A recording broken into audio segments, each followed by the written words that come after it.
Welcome. We have a 4-pack today to do redraft running back early rankings part dos 2.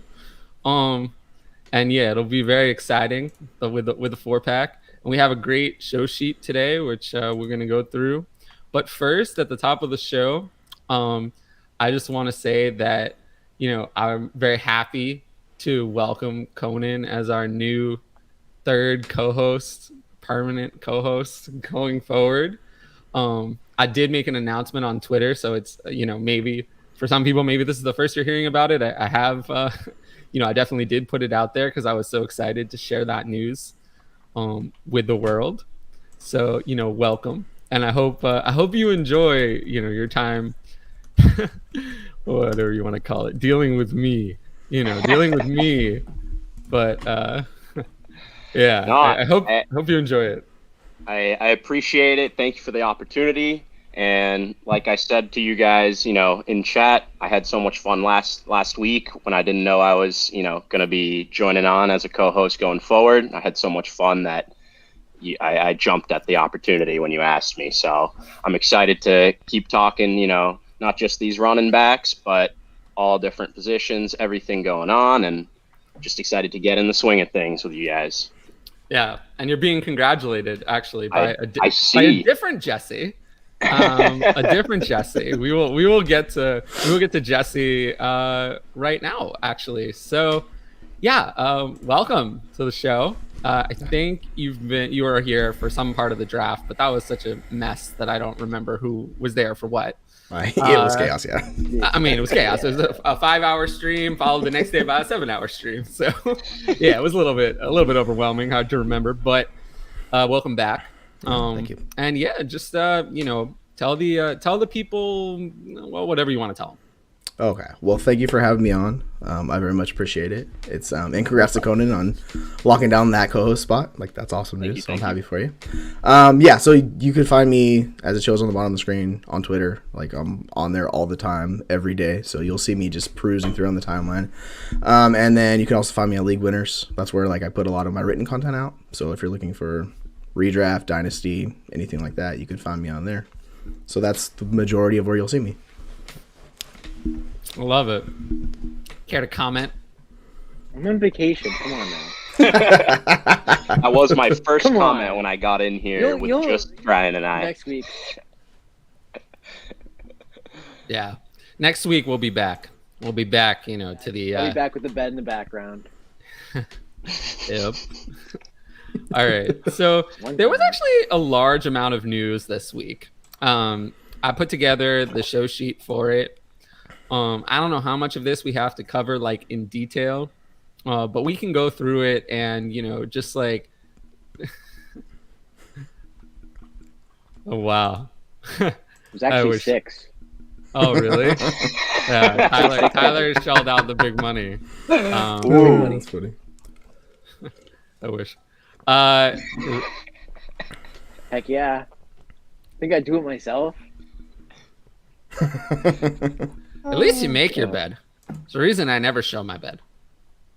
The reason I turned my desk around so you can't see my bed. But yeah, no, for sure. My bed is up against the wall currently as I'm recording in the studio. So yeah, I very much understand it. Yeah. So let's see. So the first thing I had on the news was that Treylon Burks has asthma. Do we care?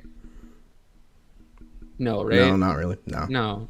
Not yet. Another great buy window. We don't care yet. It's like Jamar Chase's drops, JT's early season struggles. I was gonna say this is Jamar's catching problems. Ah, yes. Yep. Exactly what it is. Yeah, I'm not worried about it. I mean, it is a medical condition, so it's a little bit more news. You do want to pay attention to it, but he's so good, I don't really see it affecting him. And he's in a new climate, so that's probably what it is. Him adjusting to being in Tennessee from Arkansas. Someone who has asthma, I very much know that difference, where it takes your body a while to get used to that. So give him a couple months. I think he'll be fine, and they'll figure it out. They have the doctors working with him, so I'm not too worried about it. Yeah, no, I'm not worried about that one. All right, next on the list. Debo showed up at camp. Okay. He showed up. I mean, we thought that was gonna happen right after the shirts.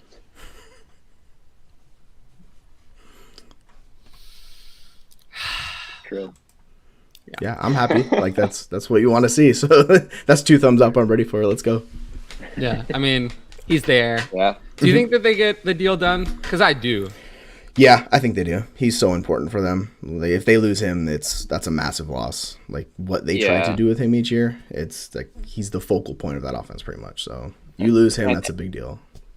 I think people are making a big deal out of, him maybe not wanting or getting that rushing workload he got in the second half of last year. But if you kind of look at his numbers, he actually was more productive in terms of, a PPR option in that first half of the year when he's getting steady target share, not just relying on a few deep targets and handful of carries each game. So I think, bringing him back, he's, as you said, huge part of the offense, huge part of the team, can only be good.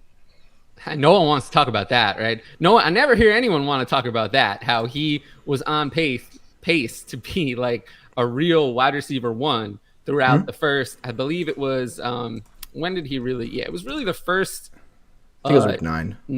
The first 9 like weeks. Week 9, he started getting... Yeah, the first 9 weeks, he had 6 carries total in 8 games. In those 8 games, he had 882 receiving yards. So he was on pace for 1,874 receiving yards over that time. So just wild. He's that would have 160 been, targets. second behind Cup, which is crazy that wouldn't have even been first. But that was the pace he was on. So he was gonna be like a top 3 wide receiver without any of the rushing work. He was just better without it. So people are worried about it, but they don't remember. I never hear anyone mention it. Never. I never hear anyone mention that he was better actually before he started running the ball. Yeah, imagine if it was flipped and he was dominant in the second half with his receiving. Everybody would just be so all in. But because he was rushing, everybody's freaked out now. But it's he's that good. I wouldn't worry about it. Yeah, I'd say my concerns would be more with bringing Trey Lance in as the full-time starter than him losing his rushing workload. So, and I'm still not worried. It's Debo. They're not going to just stray away from him because they have, a second-year unproven guy who they let run. It's no, they're going to use their best weapon on offense. Yeah, that's what's great about him and Kittle is they're yak stars. So you have someone like Lance, even if he's not that accurate, you just have to get them the ball short and let them do their work, and they're pretty foolproof if you ask me. Yeah. You never know what could go wrong with Kyle Shanahan. We've seen that before. Just stay out of the doghouse. Just stay out of the doghouse, yep. What about this one?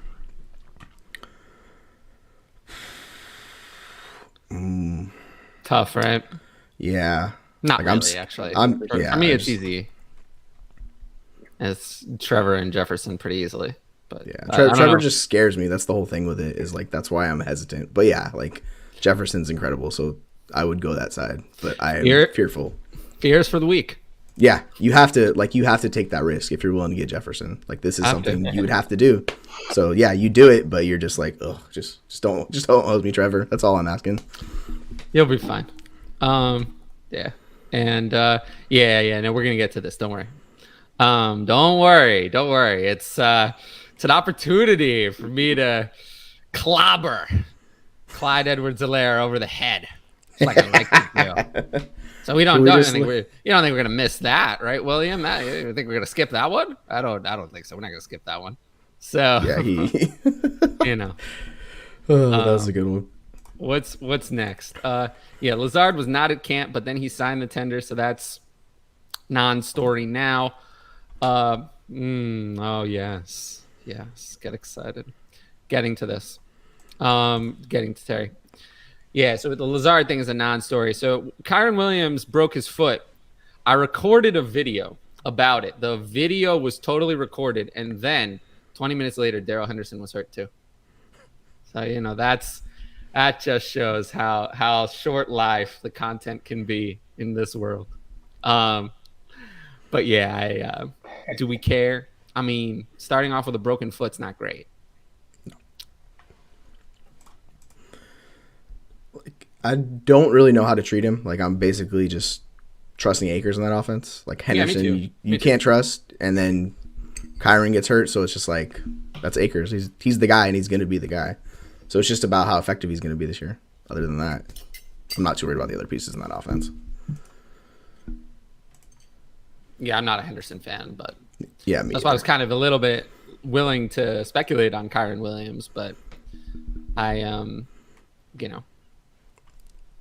The old injury bug. It gets everybody. Yeah, I think last year. It does. Last year I had a piece on Dobbins that dropped the day before he got injured. I was like, oh yeah, this is perfect. This is perfect timing. Yeah, like I just spent like 6 hours writing that. Cool. There goes that out the window. Happens to us all. It really does. It does. Absolutely. You're like feeling great about a piece or something you did, and then all of a sudden here comes the injury, and you're like, oh man. Yeah.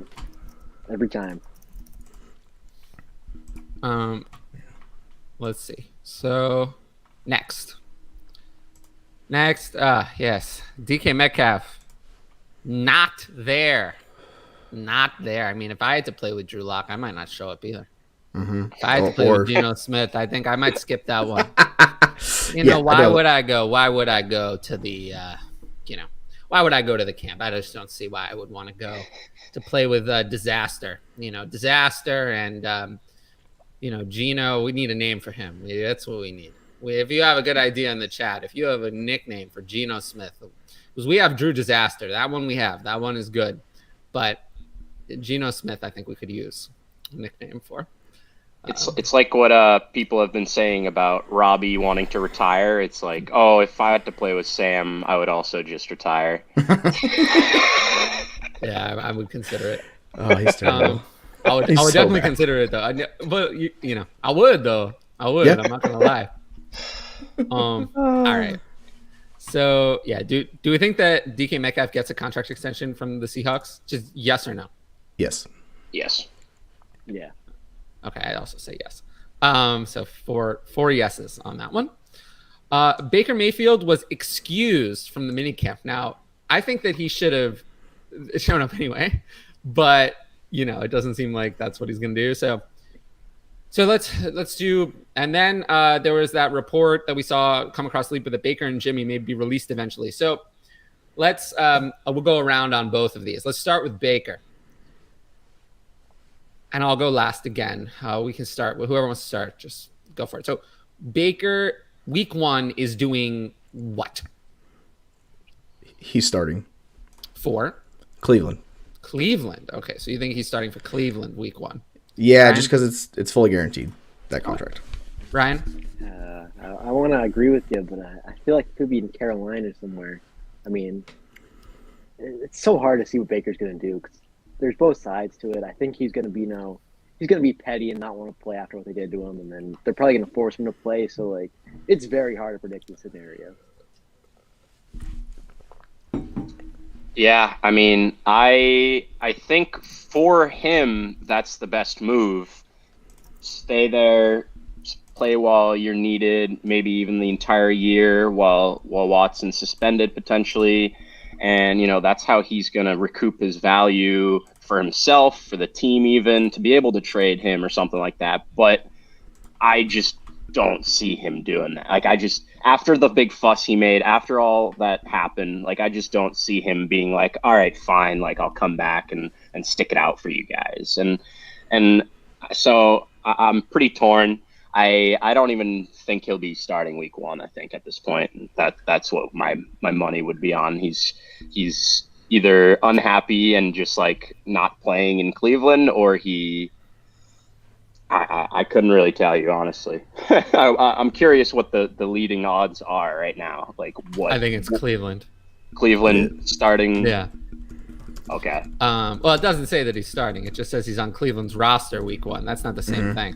That's true.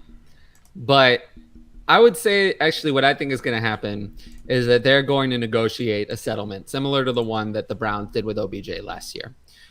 Baker will give up probably somewhere between 6 to 8 million of this money to be free. And then he'll go and he will sign wherever he wants. I think it'll be Seattle. And, I think that'll play out in the next month. I don't think anyone's going to trade for Baker. I don't think anyone's going to trade for Baker. Nobody wants to pay that contract. And I think that the Browns, I think that contract is mostly underwater. So I just don't see it. Like, I think that the Browns are just going to end up negotiating a settlement with Baker, and he's going to be gone and starting for Seattle is what I think is going to happen. So what about Jimmy G? Next, we'll go around on Jimmy G. So let's move on to that one. So with Jimmy G, sorry, Ryan, you can go ahead. Oh no, you could go. I was just saying how tough it's going to be. Yeah, because that shoulder thing, like that's the whole issue. Like what's been holding it up for the past few months is like he got off-season shoulder surgery, and now teams are just waiting to figure out like when he's going to be healthy and when he could play. Because if you get him and he's not ready, what's the point of bringing him in? But like Carolina seems like the obvious fit for him. If he is healthy anywhere, like I would expect him to end up in Carolina once they cut him. I think I agree with that one. I think it is tough, like you're saying. The teams are just kind of waiting to see what the deal is, and they don't really know, and they're not going to make a move for a quarterback that you might see as like even a fill-in starter or whatever, like competition for the starting spot. Like teams aren't going to move pieces or anything for that while that's still just you don't know what's happening. So I think Carolina makes the most sense. I think, just make sure Sam Darnold isn't just easily starting again with no true competition. And I think if it's a competition between Jimmy and Sam, I think Jimmy just kind of will be better. So I like that spot for him, and I would like that for some of the weapons in that offense as well, way more than Sam. Yeah, so would I. I mean, I'd love to have Jimmy G throwing a DJ Moore. I mean, he's the best quarterback of his career, which is it'll be a lot better than what he's had. Yeah. Yes, it would.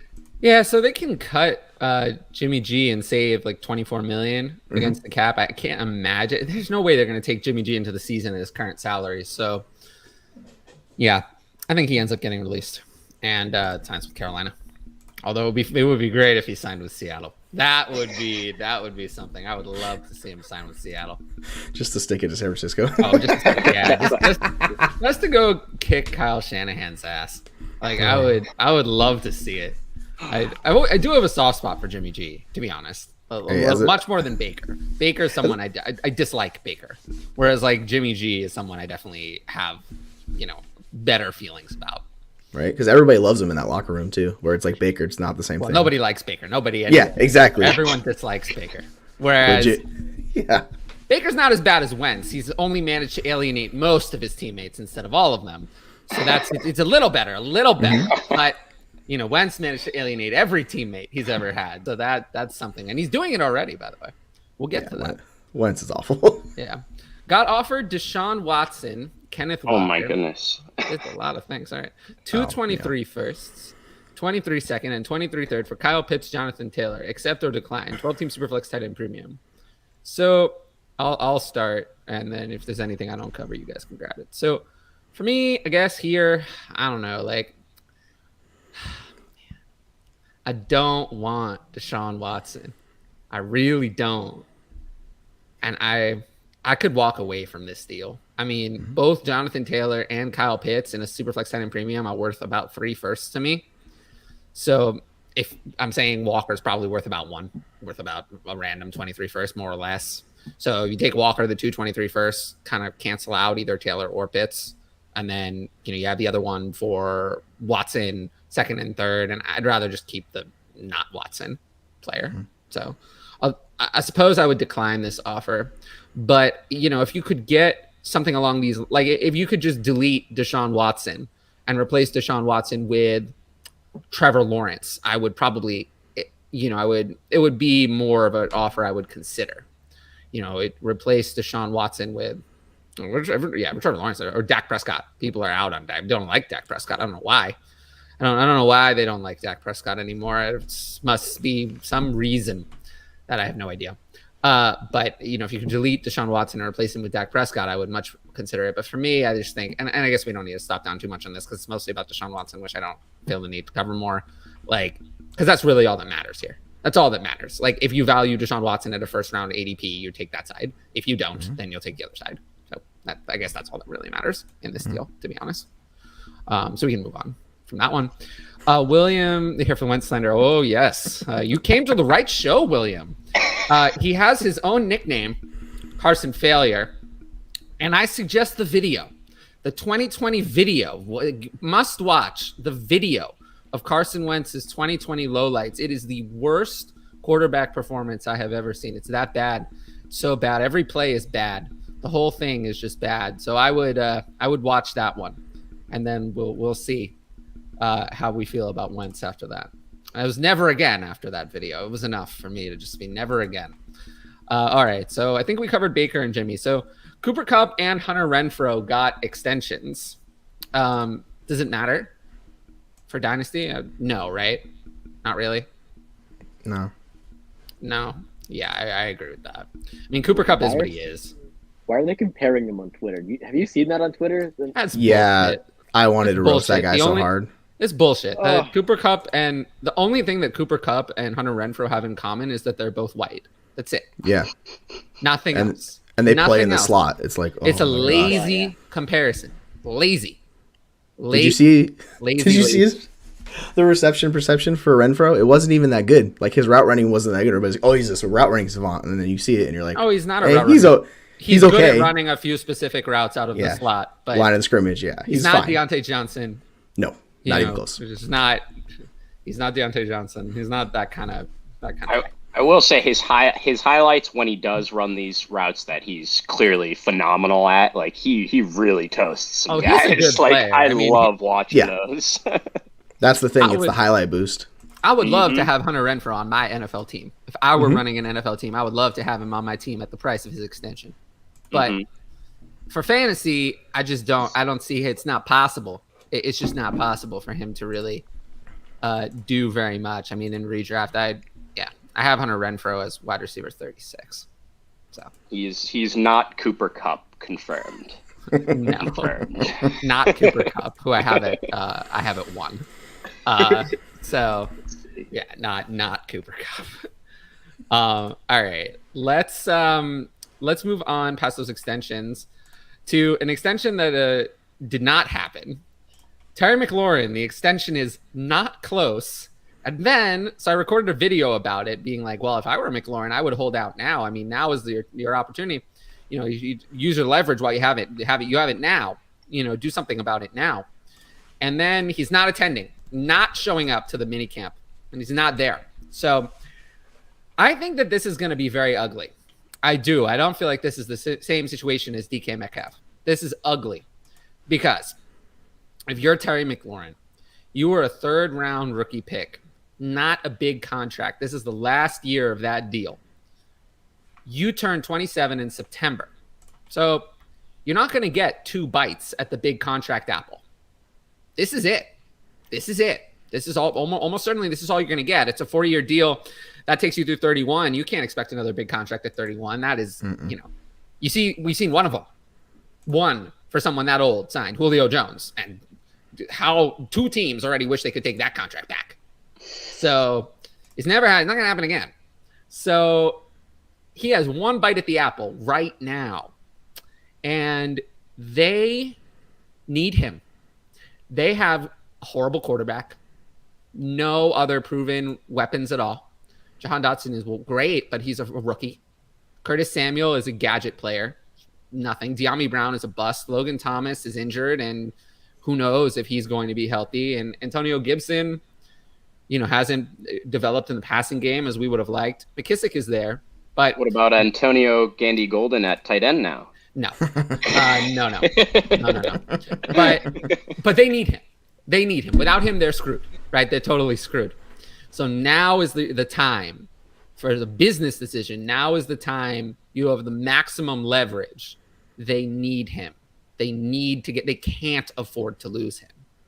They have to pay him. Mm-hmm. And I really do think he's not showing up. He's not showing up without a deal. I really do. Because I don't think he wants to be there. Why would you want to be there? Why would you want to play in Washington? Why would you want to play with Dan Snyder? Why would you want to be on that team? Why would you want to be on a team that hasn't had a good quarterback since what? When? I don't even know. 1990 something. Like, yeah. I mean, Kirk Cousins, I guess, was the best they had. Yeah. Ever. Well, not ever, but like one RG3 year. One RG3 year, and there were 2 Kirk Cousins years, and that's it. In the last 20 years of anyone competent. So yeah, he's gonna make his leverage play now, and I don't think he shows up without the deal. I really don't. I think he can take this up until he's gonna cause a lot of disruption. And I think he should, for sure. Gus Farrat, Jason Campbell. Now, do you think Terry McLaurin saw the team draft Jahan Dotson and took that as a screw you at all? No, I don't. I would hope I think not. this is about the other. He understands that the team actually did need pieces, but this is shouldn't about want to be there. Okay, good. This is about the other players getting contract extensions from the 2019 class, and he doesn't have his extension, and he feels like he's just as good. And I think to a degree he is, and to a degree he isn't. I don't think he's going to get the kind of money that AJ Brown got. He's not that kind of player. He doesn't change the whole game like AJ Brown does. You don't. You might be scared of him as an opposing defensive coordinator, but you don't have nightmares about Terry McLaurin like you do AJ Brown. But I do think that he could expect a payday similar to DJ Moore's,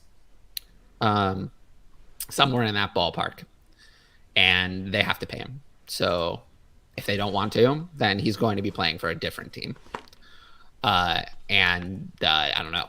There are pretty much every team could use his services, I would say. I mean, any team could use his services. I think, as much as I bash on Terry McLaurin on here, it's only because he's older and is stuck in this horrific situation. If he got out of it and then got a massive contract extension in a good situation, my opinion on Terry McLaurin would change.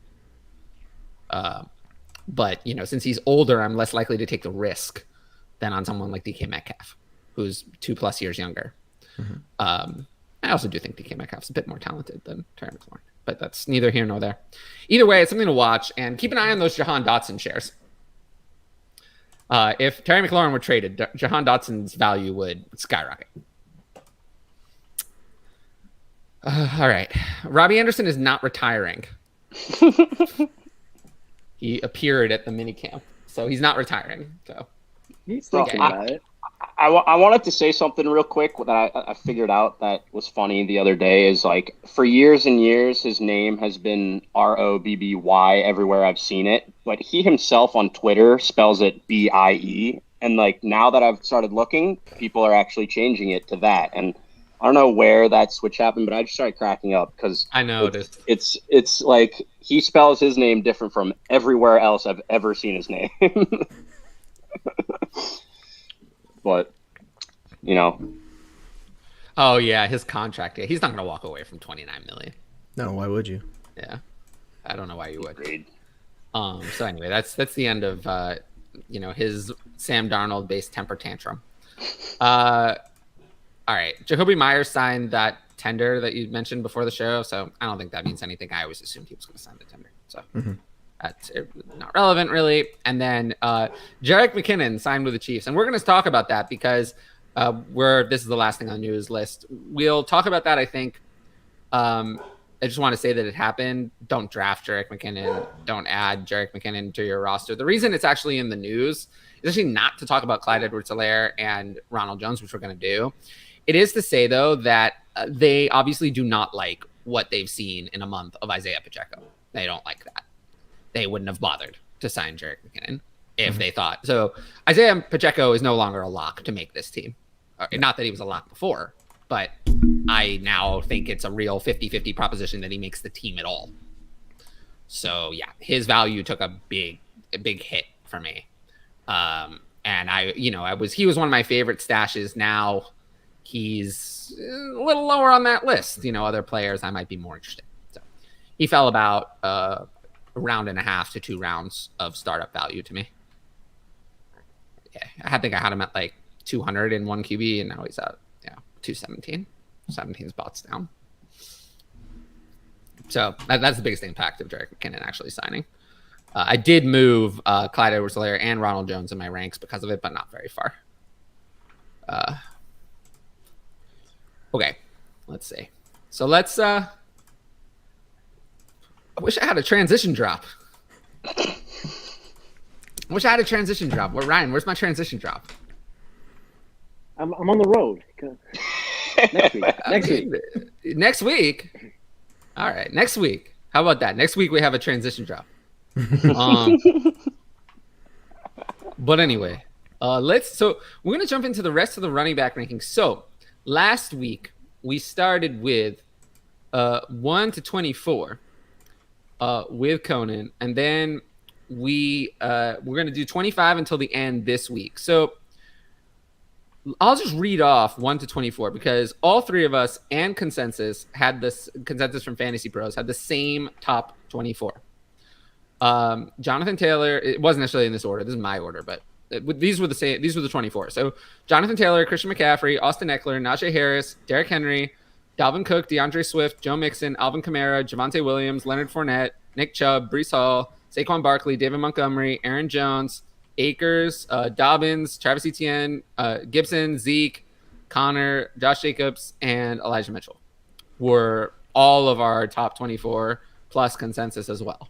So, Jesse, I know I read those names very quick. Yes. But is there anyone in there? Do you I know it's a big question, but do you like that top 24? Yeah, I do. Like, my numbers are pretty shifted. Like, the one that jumps out is I have CMC1, and then it drops down to JT, and then Akers, not Akers, I mean Eckler. But, yeah, it's a little different for me, but we're pretty all locked in on the top 24. I had CH at top number 25 as opposed to 24, and I just dropped in a few spots, but it was my basically 19 through 24. The last tier is Elliott, Connor, Dylan, and I had Edmonds in there. Sanders and Dobbins is how I went from 19 to 24. Yeah, so it's a little different for me. So you have some extra guys in there. Yeah, it's a little different. Which must mean that you had some guys not in there. I assume that's probably Mitchell. Yeah, Gibson, maybe is not in there for you. Mitchell, CH, Gibson. CH I have at 30. CH. Oh yeah, okay. Yeah. So those guys are all in the tier below the next tier, up to like 30, and that's kind of a big jumble area for me. Yeah. All right, but more or less. So wait. So you had. Where do you have Dylan? Dylan, I have him at 21. And where do you have Aaron Jones? Aaron Jones, I have at 9. Okay, so, yeah, that's interesting. Yeah. So I'm very much in on this offense with those two being a heavy role. I just expect the PPR usage to boost Jones, and the fact that he keeps getting touchdowns, like he's going to get those. And I know Dylan saw like more work towards the end, and Jones kind of disappears every once in a while, but he has those huge blow up games. And I still kind of expect that to continue, where Dylan's going to be more consistent week to week, and Jones will fluctuate with some big games. And I think it'll be him finishing like basically 12 spots higher. Yeah. In Dynasty, I'll take Walker. In redraft for this year, I take ETN for sure. Yeah, I want nothing to do with Walker. Nothing to do with Walker. Well, we're going to talk about Walker today. I'm sure. He does have a hamstring injury. I think that's. I'm not concerned about notable. No, that'll be fine. Like that'll. I'm more concerned about Penny's hamstring injury. Yeah, the recurring injuries that Penny has all the time. Yeah. Okay, so after that consensus top 24, so I start the next tier at 25 with AJ Dillon. Then, so yeah, I'll just read off. So I only have one more tier, and then after that, I didn't make more tiers. Mm-hmm. So, but I have one more actual tier, and then everything else is just kind of the same. Not the same, but like it's all to me dart throw. So I have one more tier that goes AJ Dillon, Kenneth Walker, Miles Sanders, Kareem Hunt, Damian Harris, Clyde Edwards-Helaire, and Chase Edmonds. And that's it. That's my last tier. And then it's all jumbled up after that. But I don't know if there's anything notable in there. I mean, we kind of talked about AJ Dillon already because he was inside your top 24, Jesse. Mm-hmm. In case it's not, I have Aaron Jones at 16 and AJ Dillon at 25. So I am not in on the Packers. I have Aaron Rodgers at quarterback 14. So not a fan of the Packers. Geno Stiff, that's a good one. Oh, we lost Conan. Hopefully we get Conan back soon. Conan, we miss you. But yeah, so I think we talked enough about why you have AJ Dillon. Ryan, where do you have AJ Dillon? I have AJ Dillon at 27. Okay, so yeah, because we know he wasn't in your top 24, unless it changed between this week and last week. So 27. So you're a little lower than me, and quite a bit lower than Jesse. Mm-hmm. But I feel like you probably see it similarly to me. If you have him at 27, I have him at 25. You probably see it. Wow. Shots fired. Ooh. Shots have been fired at you. Shots have been fired from Jesse. Not this Jesse. I was like, whoa. Well,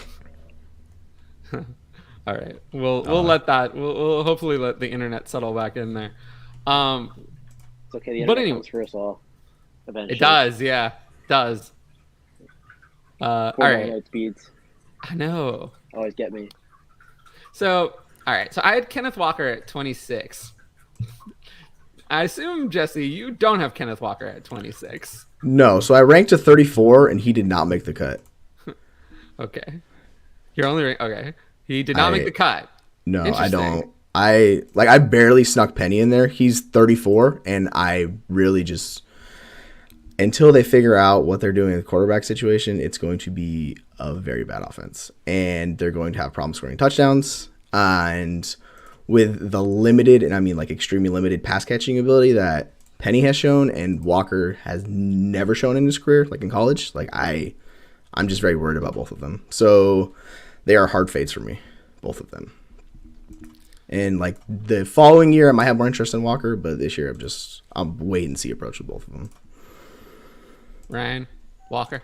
Yeah, I feel like we have to give him the benefit of the doubt in at least Dynasty, not redraft, because next year there's going to be so many running backs that are going to take spots on depth charts, and there's so much confusion going on, and he's pretty much locked into a spot with that second round capital. So I feel like I'm going to have him higher in Dynasty than redraft. Well, everyone has him higher in Dynasty. Yeah. Oh yeah, of course. All right, let's try this again. All right, there we go. Oh my! You got it. You're taking some heat.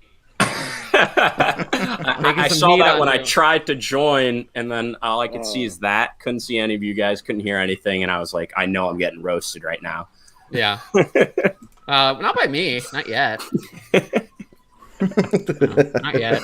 It's never too late. It's never too late though. It's never too late. I'll find a way. But anyway, let's just don't have a Paris Gamble and you'll be fine. Yes, no, don't talk about Paris Gamble. I'll remind you. That's the one I always get Ryan on. I'm hopping back on that hype train. And Antonio Gibson too. Yeah, that one too. Yeah. Poor Antonio Gibson. Kenneth Walker. I have it 26. Yeah. I think Kenneth Walker is like such a wide range of outcomes though. Like there is an outcome where Kenneth Walker just gives you nothing. Nothing. But that's why I have AJ Dillon ahead of him, because AJ Dillon is really the last player I'm confident is going to give you something you actually want. Whereas after that, no confidence that you're going to have startable weeks from anyone else. So that's why I have Walker at 26, because the upside with Walker is very high. It doesn't require an injury either. Like after that, there are plenty of guys who have upside, but they all require someone else to go away, someone else to get hurt. So that's upside, but that's not the same thing. Walker doesn't need an injury to be, I don't even know what he could be. Top 15 at least, probably. So yeah, then I had, I feel like after Walker, Dillon and Walker, I feel like are interesting. And then you have, I feel like the group of kind of boring. Miles Sanders, Kareem Hunt, Damian Harris, Clyde Edwards-Helaire, and Chase Edmonds. Other than Kareem Hunt, I am not a fan of the talent of those 5 players at all. I think they all... Damian Harris is what he is. He's a committee back. The other 3, I think, are bad. And Kareem Hunt, I think, is good, but is very good, but is in a weird situation.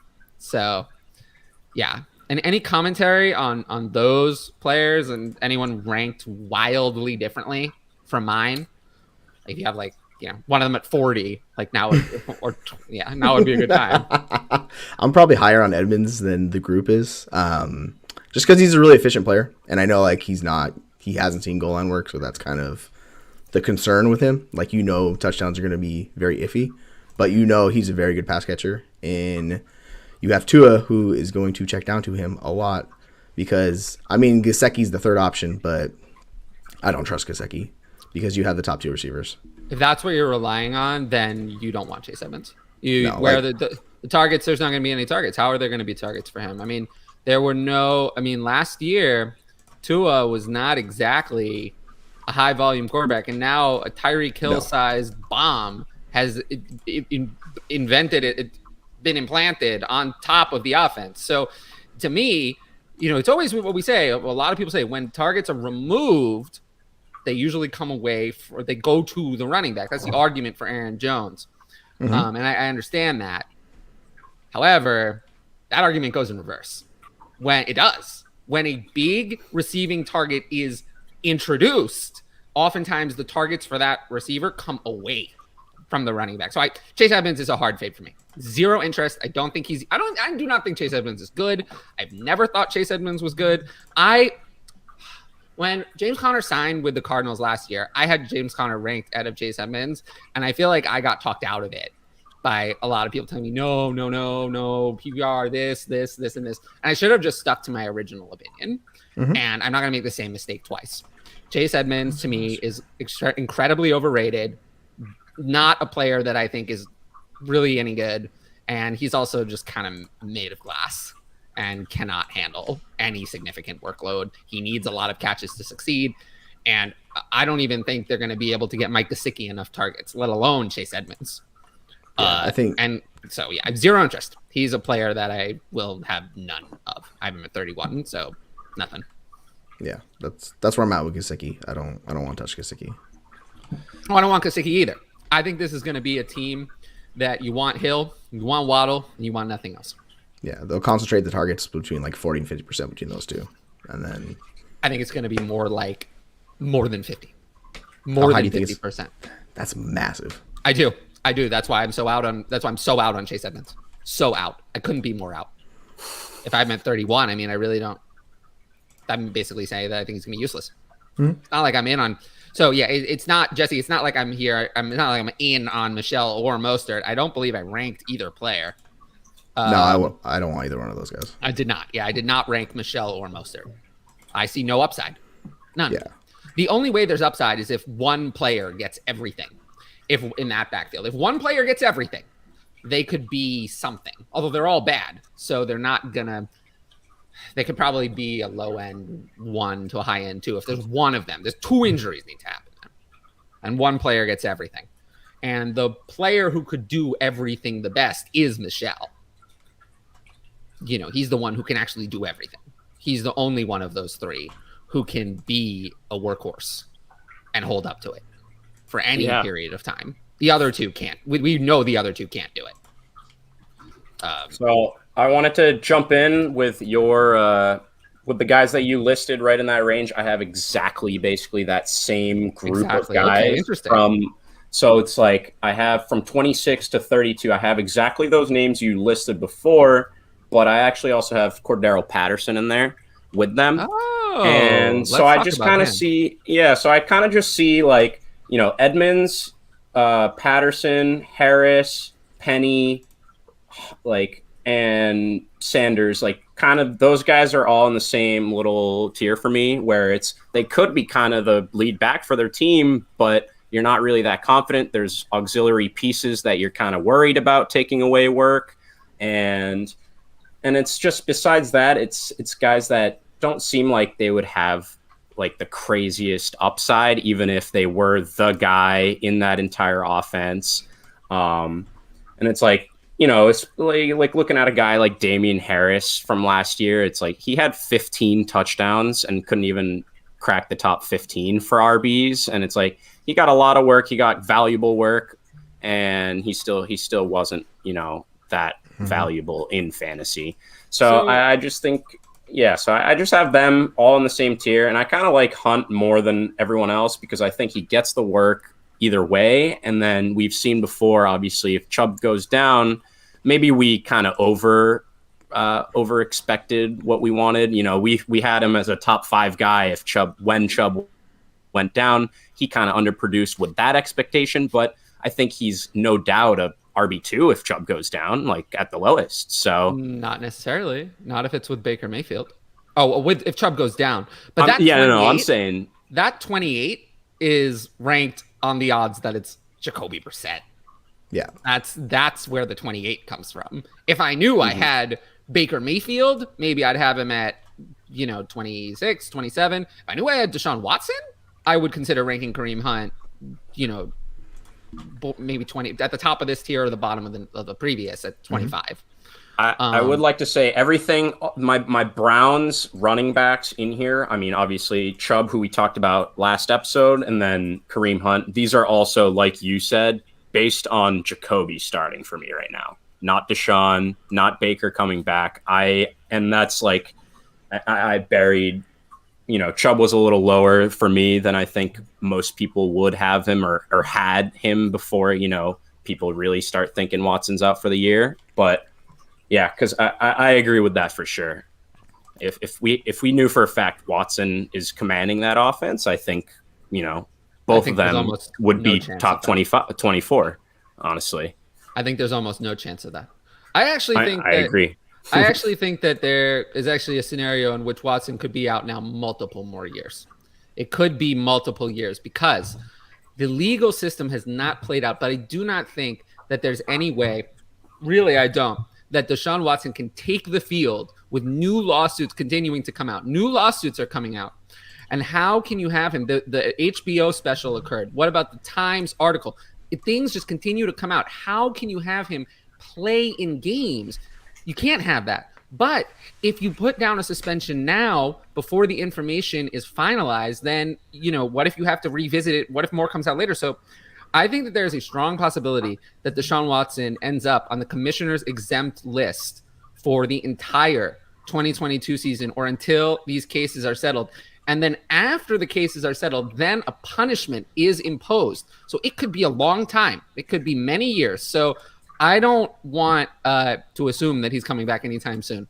And it's not going to be week 1. I don't think it's going to be week 8.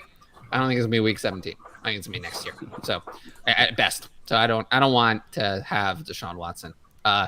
Yes, I was actually going to do something with this about Cordell Patterson. So let me ask you guys a question. So of the first, I'll split it up this way. So of the first 8 weeks, how many of those weeks do you think Cordell Patterson caught 5 or more receptions? How many of those? It was a decent amount. 6 games. 6? 7. That is exactly right. Yeah, 6. You know why I know that? That's one of my trivia questions in my fantasy Jeopardy. Okay. Well, here's the next. Okay, here's part 2. In the next 8 games, what do you think was his most number of receptions in the final 8 games? It's like 2 or something. Yeah. He had 3 catches in 1 game. Oh, 2 there were 2, and the other 7 he didn't have more than 2. High yardage, 27, and in 4 of those final 8 games, 5 or less. He didn't do anything in the receiving game, and that was without Drake London there. So Cordell Patterson is just a no thank you. I have him. I don't have him. I have him at 34. And honestly, I think that's too high. Looking at those numbers again. Like, I think that, remember what I always say, what happened more recently is more important. Ridley went out, and then the targets went away. Remember that? Ridley went away, and then the targets after that started to go down more. So, yeah, he is just the no thanks for me. I have just no interest at all. It does feel like he kind of hit the age cliff in the middle of the season. I'm not going to lie. And I had him ranked at 34, but I've changed my mind, and I'm now re-ranking him at 37. So I will say I brought him up, obviously, but I do also have him at 32. So it's not like I'm crazy high on him or anything like that, but I just think he's kind of in that range where, there's not enormous upside I mean, we did see him obviously do well in the first half of last year, but I think that's like his absolute peak and best But he usage never did and it stuff. in the second half. Not even Exactly. So yeah, I mean, I agree with you there. It's not like I have him as a top 24 guy or anything like that. But yeah, I mean, I think. So you said you had Penny in there too? I have Penny at now at 35. 35. Okay. Yeah. So I have him at 31. Like again, all in the same similar range as the guys we're all kind of discussing right now. But I'm curious. Obviously, we were just talking about Walker, but now I'm kind of shifting that onto Penny. Like, what is most likely outcome you see? Maybe like I just think between those two, it's so hard to like figure out like. Because one of them could be a top 10 back this year, and top like, 10, I think or is they a little could optimistic, but yeah, or they could both be not even in the top 30. Like, yeah. So the funny thing tricky. is with Penny and Walker, I don't think it's going to be a committee. I think it's going to be right or wrong. Like you're going to be right or wrong. One of them is going to be useful, and the other one's going to be useless. So Each when I week rank Walker, or for the year. Well, whoever is the useful guy is going to be the guy as long as they're healthy. And it's not going to change. So it really didn't last year. The only reason Penny got his chance in the first place is because everyone else went down. And then he was finally the healthy one and finally got his chance and finally balled. For the first time in 5 years, yeah. For the first time in 4 years. But yeah, it's right or wrong. So the prediction of 26 and 35, that's not a projection because there's no way nobody's finishing there. It's gonna be higher and way lower. Like the finishes are probably going to be like 15 to 25, 15 to 20 and 70. But you can't rank that way because what's the chances of being right? What are the chances that Walker is the guy? To me, it's like 65-35. And if I'm wrong, it's really going to be expensive to be wrong. But with Walker at 26, that's way higher than the consensus rank. So I would think I would get a lot of Walker and no Penny if I have him at 35. Although that's actually not that different than the prices I've seen on Penny. So I think the community thinks this is more of a toss-up than I do. I'm betting heavily in Walker's favor. And there's there is the upside by doing that. If you're going in on Walker like that, like you have a chance to come out. Yeah, there's a huge advantage for you if that hits. Yeah. Well, also Penny was the RB1 over 6 weeks, so he does have upside. Yes. I just think Walker's a better player, so I think they're. Oh no, I just mean like you going up where you're like more higher on Walker than the consensus like that. There's bigger still upside with Walker at 26. Yeah. Is that what you mean? Yeah, that's what I was talking about. You can win by picking Walker at 26. Yeah. He can finish higher than that. It's that's not what his ceiling. I think with my ranking maybe our ranking of them at low 20s, high 30s and stuff, it's like almost hedging. Like I expect that's what it is. One of them to start the year off, maybe Penny, and then he gets hurt halfway through, and Ken Walker comes over and does exactly keeps rolling along just like Penny was doing. And obviously you don't really project injuries most of the time. Maybe most people have like a baseline where maybe you project one game off for everyone or something like that, but it's tough to say like, oh, I just imagine, but it's a guy we have a very long injury history with, and this is also more applicable. This is also why, and we'll get to this question in a second, but this is also why I push back on doing projections as necessary. If you projected the Seattle backfield, you'd get it wrong. You can't project it correctly because to project it because if you did these rankings based on projections, you'd have to pick, because it's not going to be a committee, you'd pick the right one and project it that way. But then you're going to come up with ridiculous rankings. You're going to have Walker priced it close to his ceiling if that's who you pick, or Penny priced way too high if that's who you pick. You're actually better off not doing projections and ranking based on the odds, because this is like two, to me, diametrically opposed situations that have some probability of occurring. You can't project, you cannot capture that in a set of projections. That's why I always say, like, I think projections are great for people who enjoy doing them, but they're not the only way to rank. There are other methods, and I don't feel like my rankings are inferior in any way because I don't base them off of a point projection table. Some people choose to do it that way. It's not how I choose to do it. I think this gives me more flexibility to put my thumb on the scale, because I think that, I do think that I'm better off putting my thumb on the scale than just relying on the straight numbers. Mm-hmm. And, maybe that's a little bit of a, I don't know, whatever, like an arrogant opinion to some degree, but I've found that I'm better off this way. I tried to do it the other way, and it didn't. It was a lot of extra work and did not help me. Passes, so. There is a world. Sorry to interrupt you. There's a world. The odds of that are so slim. I disagree. I disagree that the odds of that are slim. I don't agree with that. But, there's been plenty of times where running backs have caught passes in the NFL, who were not graded it in college, especially when they weren't. It's not like he was bad. He just didn't get a lot of opportunity to catch passes. Yeah, I think it's just like, if he is the guy, he will catch some passes. Yeah, he'll catch some. If Penny is the guy, he will catch passes. It's just like, but is he going to all of a sudden turn into McCaffrey on the field, even though because he's on he has 80% snap usage? Like, no, not at all. But that's a fair point. Like yeah. So let's get to this question: is CMC worth the 103 and 203 and a 1 QB? Yes.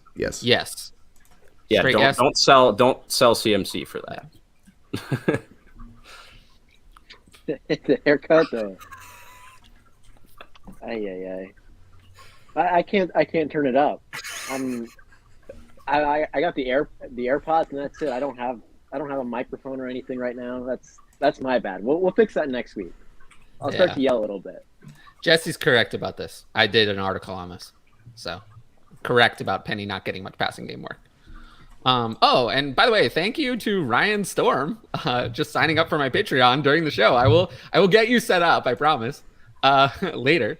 But yes, thank you for signing up. I just saw that, so appreciate you.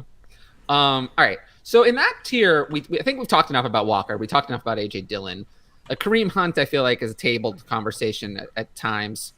We did a good discussion on Chase Edmonds, and a little bit. We didn't really address, this is, I think, again, these are the main players, because after this, it's all dart throws and handcuffs.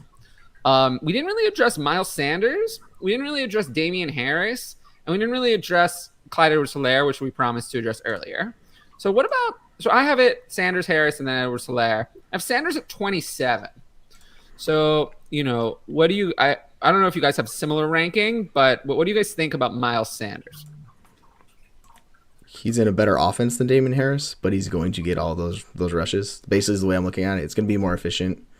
He's going to get the goal line work, and he's not going to catch passes, unfortunately. So he's basically an upgraded Damon Harris is how I'll look at it. So I think he's 23 for me. Let me double check. 23. Yeah, he's 23, right in front of Dobbins. That's kind of crazy to me. Yeah, one of those two players is good. Yes, I just don't trust the injury. That's what scares me with Dobbins, like the ACL. I don't trust it either. But I'd rather have 80. 80's too high. I'd rather have 60% of J.K. Dobbins than 100% of Miles Sanders. Yeah, I agree. He's a better player. I don't want to touch him this year. I'd rather watch him from afar than have him on my roster and him just be coming back. That's where I'm at with him. I just feel like Miles Sanders was a wasted pick to me. I don't get the point. Why pick him? What is he going to accomplish? You pick him at RB27. Even in my price, great. You pick him at RB27. Maybe he finishes at RB 18 to 20. Maybe. That's what he accomplished. Why bother? There are other guys with more upside later. He just has he's there. He's there. If it's a best ball format and I don't have the ability to make in-season moves, he becomes more appealing because the points matter more. But if we're talking about someone where I actually can put him, I actually get to choose to put him in my lineup, I would figure that after a few weeks, I will have improved my roster enough to not want to start Miles Sanders. So just for me, not someone I'm going to draft. Yeah, I have him at 26, so one slot higher than you. For that team, it's just tale of two halves last year, where first half of the year they were passing the ball a lot. Second half of the year they obviously ran the ball just a whole crap ton. And it's like, which one are we going to get? Well, they brought in A.J. Brown, so I don't think they're going to run the ball more. No, I don't they're think not they're going to run the more. ball as much as the second half of the year either, with bringing such a big guy in like that. So I just think, you had the most ideal, like perfect scenario for him to close out the end of last year, and he wasn't. And it wasn't like he still exactly. didn't deliver. Yeah, He was a back end RB2 basically at best. And it's like if that's your upside when you have this team that's completely philosophically changed to just running 100 times a game, it's like that doesn't seem like a great value or pick like at that spot, just like you're saying. So I'm with you there. Doesn't seem like, I think Boston Scott's more of a threat to his like goal line work. Like I think that's more valuable. Did any of you rank Kenneth Gainwell? No. I did not rank Kenneth Gainwell. I have him as the last person on my list at 60. Okay, I went up to 51. So I do believe that if I went up to 60, he would have made the cut. Yeah, exactly. if I push that far back, he would be in there for sure. I will say from before we talked about Sony, he's at 58. Again, Sony may have made the cut. Although I do always say I'm less likely to target those backfields where there's 3 people. I'm more likely to target a two-man group where I think there's more upside. So someone like Sony or Mostert is probably not a target for me. But yeah, so Miles Sanders kind of is what he is. And then I kind of feel similarly, like vibe-wise, but not for the same reasons, about Damian Harris. It's like, no matter how many injuries there are, he's never going to get everything. He's never going to get passing work. And what about Boston Scott? I don't care about Boston Scott. Billy Legend. Just start him against the Giants. Start him against the Giants. That's it. Not as much of a legend as Corey Clement. And I would rather have Kennedy Brooks on my dynasty team than Boston Scott. Not as big of a legend as Wendell Smallwood. If Kennedy Brooks ends up being the Eagles starter by the end of the season, I would not be that surprised. I really wouldn't be surprised. It would be very interesting. It would be very interesting if that happened. He's an interesting UDFA pickup. Very. Or was he UDFA? Yes. Or was okay, yeah. Yes. But I like that. I was gonna say he was like a priority UDFA signing for them. So I see him, making the cut, honestly. And I, as you said, are the odds high for that? No, but if it happens, would I be that surprised? Not really. So, and I mean, more onto Damian Harris. It's like we saw him get a lot of goal line touches, a lot of valuable carries. That's what propelled his fantasy value last year. Like I said, 15 touchdowns, which is a lot. But we saw a lot of Ramondre. I remember we talked about this last time, but when Damian, or like at some point in the season, Tyler, I think you had brought up that they basically just split carries for the rest of the season. And I looked at some of Ramondre's numbers, a lot of promising, efficiency and just advanced metrics from him. So I would think they're going to use him more. Like you said, no work in the passing game. They drafted 2 more running backs, and so it's just re-signed James White and re-signed James White. So I just think there's not going to be enough of a pie for him. I love it. But yeah, I mean, you never really want a Patriots running back anyway, but especially this year when you have, 5 different names that could potentially get some type of work, it's just like, no thanks. Yeah. No, nothing to do with it. Yeah. I mean, I have him at 29. I felt like I had to rank him somewhere. 30. I'm not sure I would draft. Like, I can't imagine myself drafting any of these running backs outside of, Dillon and Walker. I don't have any interest in these other ones. Kareem Hunt to a degree, but not the others. And then Clyde Edwards-Helaire, I now have at 30. He's moved down even more. I have him at 30. Does that seem? I mean, I honestly feels too high. It really does, because I just don't. Why did they re-sign Jerick McKinnon? Why bother? Sure, it could be that Isaiah Pacheco sucks, but if you only plan to use 2 running backs, why sign Jerick McKinnon? You're not going to sign him if you don't plan for him to do something. Why bother? He's a 30-year-old Derek Gore veteran. still on that team? He's still there, but Derek Gore is nothing. Okay. Like, He's not. Jerick McKinnon was the starter in the playoffs. We forget about that. He did well. But he was the starter. He sent Clyde Edwards-Helaire to the bench where he belongs. And like, you know, obviously Jerick McKinnon is nothing, right? I mean, we're talking about someone who had 12 carries last year, who didn't play in 2018 and 2019. Won me some playoff DFS lineups, though. Hey, in the playoffs, he had 34 carries for 150 yards, and in 3 games, he had 14 catches for 165 yards and a touchdown. Like, good numbers. Yeah, like Clyde Edwards-Helaire had 19 receptions for fewer yards over the whole season. Mm-hmm. So, just so no interest in James White. I think that time is past. I don't think you can get anything out of James. I mean, you can always do worse than with the last pick if it's in a dynasty league, of course. I don't think it's worth it. I don't think it's worth it anymore. I will say I picked him one of the last picks of my dynasty startup, where I literally went like very RB low, and so I was like, you know, why not take that shot? It's like second to last round or something like that. But I agree. I think there's more like higher upside last pick of the draft. I think I plan on writing something about that. Just like fun last picks at each position. All right. So what was I gonna say? Yeah. So we talked. I feel like is there anything else to say about Clyde Edwards-Helaire? Not really. Yeah, I got nothing. I mean, is my ranking of 30 good? I mean, That's I guess right. so. I put him there after the news came 30. out. I was like, yeah, Okay. I'm like, just go there, I guess. Like, I don't want you, but that seems fine. Yeah. Yeah. In Dynasty, I have him at 28.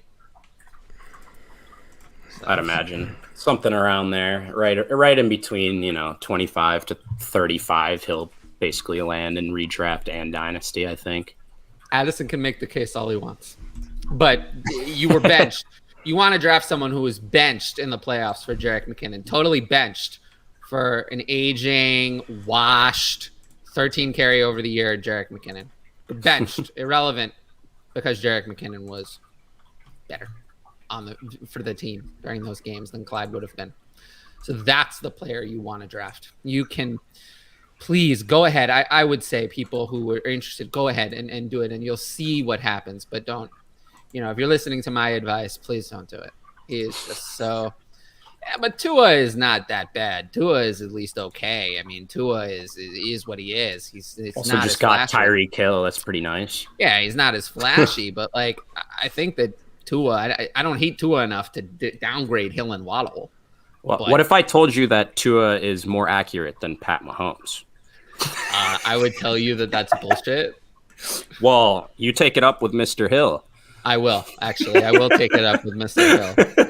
Mr. Hill. I mean, that was an insane comment. No, like he you see it every year, but he doesn't. I don't know. Being in Kansas City was so bad for him, right? I mean, so bad that he made 6 Pro Bowls. It was so bad.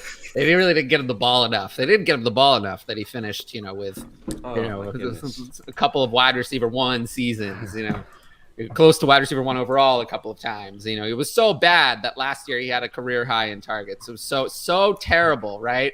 His role in the offense, it was such a big complaint last year of his 159 targets that he had. That was so terrible that he caught 111 of them, 111 receptions, a career high by 24. That was his role was so bad. I feel so bad for him. I really do. And now he's getting $30 million a year. So yeah, it's so terrible. Yeah, it worked out. He worked out for him. Yeah, Carr is not Rodgers. Carr is underrated. But Carr is not Rodgers. What's CH news that Jerick McKinnon signed? That's the news. You guys talking about the Houston or Miami backfield? Yeah, Miami a little bit. We talked about it with Chase Edmonds. And we do all agree that Chase Edmonds is really the only one there that we'd want to draft. But yeah, I don't like Chase Edmonds. Houston we haven't talked about yet, and I feel like we're going to get to that in the next segment. And I think that's going to be very interesting because we have 2 players to potentially rank there. But anyway, I think we're good with that tier. So I'll read off some of the guys. I haven't tiered out this next group yet because I haven't decided, exactly where I would draw the line. If I need one more tier, if I'm cool with this just all being the end starting from there. So I'll just start after Chase Edmonds, and you guys tell me what you think after I read a few names. Or tell me when it sounds like I should stop. Tony Pollard, Devin Singletary, James Cook, Penny, Ramondre Stevenson, Patterson, Melvin Gordon, Damian Pierce, Michael Carter, Daryl Williams, James Robinson, Rashad White, Isaiah Spiller, Rojo, Madison. Somewhere before around Spiller, I'd say probably a cutoff of tiers. The handcuffs, yeah. Yeah, because I agree with you there. Where a lot of those names, I have them exactly in that same tier. And so let's start. I think we should start. I think we talked about Rashad Penny enough when we talked about Kenneth Walker. I think we're good with that one, more or less. I don't think any of us are that interested in Rashad Penny. So what about Tony Pollard? And then we'll do the Buffalo backfield next together.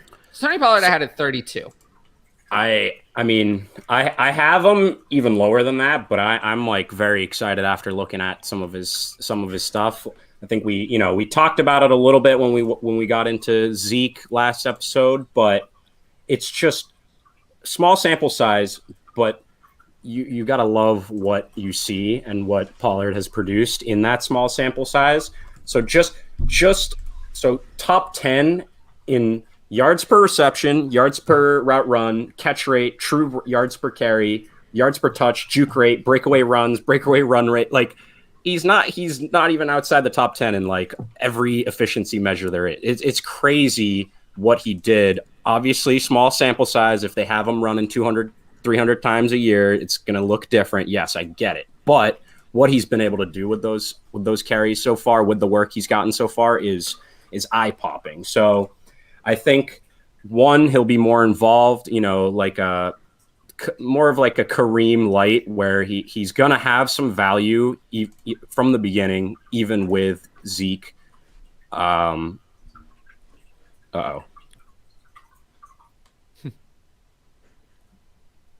All right, I'll pick that up. So I kind of actually agree with what was being said there, because I do agree that Tony Pollard is kind of like in a lot of ways a discount version of Kareem Hunt.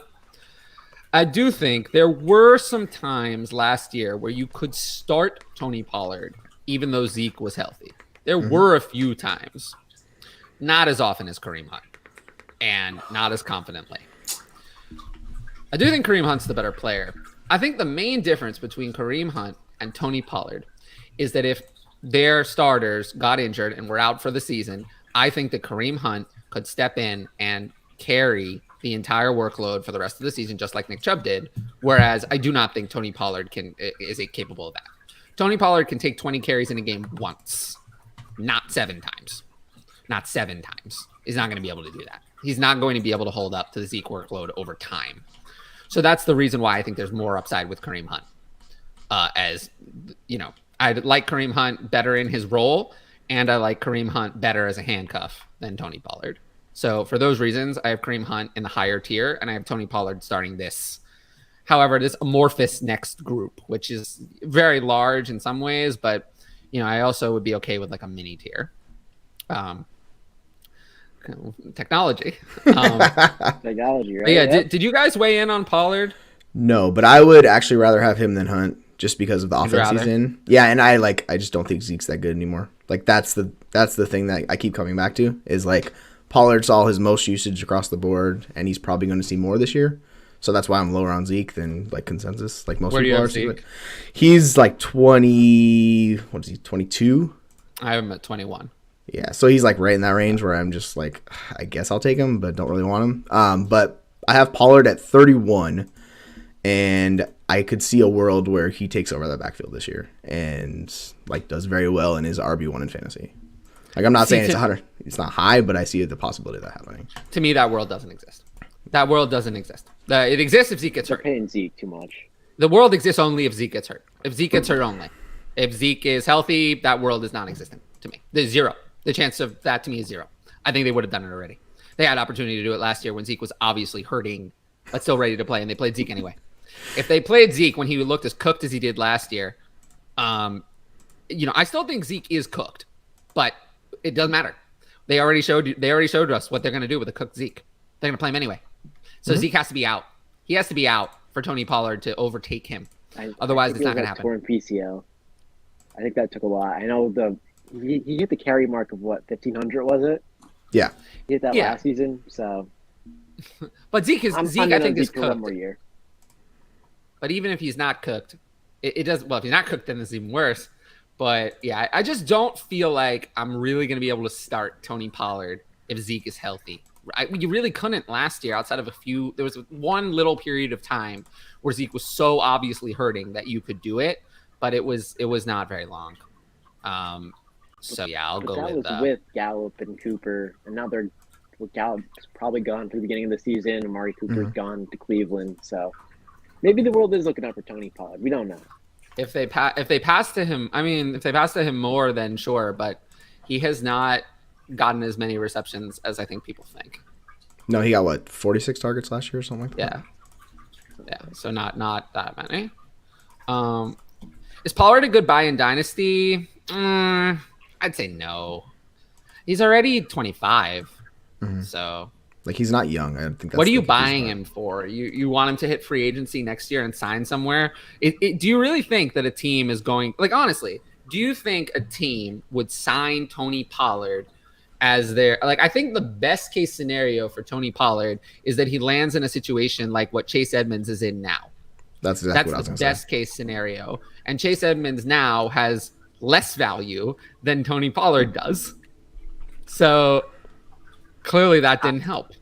My thought there would be if Pollard lands in a backfield like that where it's kind of ambiguous and it's guys that aren't really proven and you're kind of competing for touches, I think he's good enough where he would kind of separate himself. Where you were saying, Edmonds isn't good enough to really like separate and be the guy in that backfield. Like, I think someone like Pollard, based on some of his peripherals, like some of his metrics that we've seen so far, yes, they would probably go down if he got a larger workload. But I just think that he passes the eye test every time I see him, and the efficiency numbers, those metrics really, slam that home. And so I agree. I don't think he's like, a buy, and I don't think his value would really skyrocket unless some team all of a sudden is like, yeah, we're going to make you our lead back. I don't see that happening. But, would I throw a third round dynasty pick for him? Maybe, if I wanted him, if I needed some running back. If I was really, exactly. Like, he's going to cost you a second or more. Yeah, that's too much.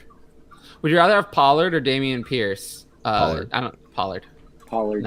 The situation of the team doesn't matter. Pollard. All right. Guaranteed to score you points for season, So that's a little bit about Tony Pollard. So Devin Singletary and James Cook, I have them back to back. I have Devin Singletary at 33 and James Cook at 34. So I would guess that, I don't know. I don't know how you guys have it, but that's how I have it. I have Singletary a few spots ahead, exactly five spots ahead of James Cook. And, obviously he kind of broke out at the end of last year, put up a bunch of good weeks to close out the year. And to the point we thought, if the Bills don't draft anyone, Devin Singletary might be a smash this year. And so, we heard a lot about that. But, of course, they drafted James Cook, and he's very much known as a pass-catching back. We knew the Bills really wanted to bring someone like that in with their, J.D. McKissick signing, and then, never mind.